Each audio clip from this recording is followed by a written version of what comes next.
ukiachilia mbali nafasi za waziwazi ambazo Darwin Núñez alikuwa akipoteza pale Liverpool, lakini mashabiki wengi wa Liverpool watamkumbuka Darwin Núñez kwa work rate yake. Jamaa alikuwa very hard working. Yaani ukisema miongoni mwa wachezaji ambao wanajituma sana kwa kutokea katika kikosi cha Liverpool, basi Darwin Núñez atakuwa ni miongoni mwao. Na ilikuwa ni faida sana kwa Liverpool. Wengi tulikuwa tunaona hasa Darwin Núñez anapotokea nje. Darwin Núñez akiingia tulikuwa tunaona mchezo unabadilika.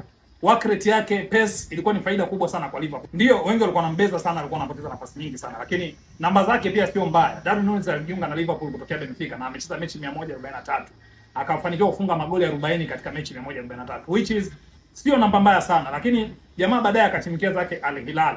Lakini Al Hilal kule bwana mambo sio mazuri. Darwin Núñez ameachwa nje ya kikosi mwezi uliopita baada ya kuletwa Benzema kama mbadala wake, na kwa mujibu wa taarifa Al Hilal walitamani kuendelea naye, lakini sheria zinawabana kidogo kwa sababu ya namba ya wachezaji wa kigeni. Saudi Pro sheria zake kwamba kuna idadi maalum ya namba ya wachezaji wa kigeni. Kwa hiyo Darwin Núñez amekuwa extra, na hii inaonyesha moja kwa moja kwamba nafasi yake imeisha pale ndani ya Al Hilal. Lakini tetesi zilizopo ni kwamba klabu za Uingereza zinamtolea macho Darwin Núñez, na inavyosemekana wameshaanza mazungumzo na agenti wake.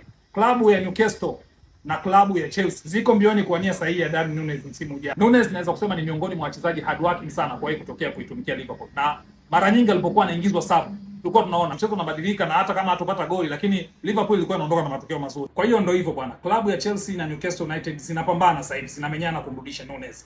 Kwa hiyo kuna uwezekano Darwin Núñez msimu ujao akarudi Anfield kama mpinzani, sio tena kama mchezaji wetu, na imani mashabiki wa Liverpool watampokea vizuri sana.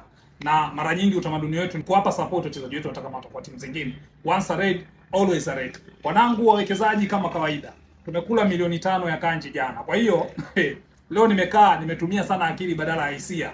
Kanji tumekula mzigo wake wa kutosha jana. Kwa hiyo leo tunatakiwa twende kwa akili sana kuliko hisia. Mzigo nimeshaandaa huko katika channel tayari kule. Linki ipo katika TikTok story, Instagram story au Facebook story yangu pale. Ukifika utakuta neno limeandikwa mikeka ni bure. Chini nimeweka linki ya WhatsApp pale. Chukua linki hiyo, gusa linki, ifuate moja kwa moja itakupeleka katika channel yangu ya mikeka.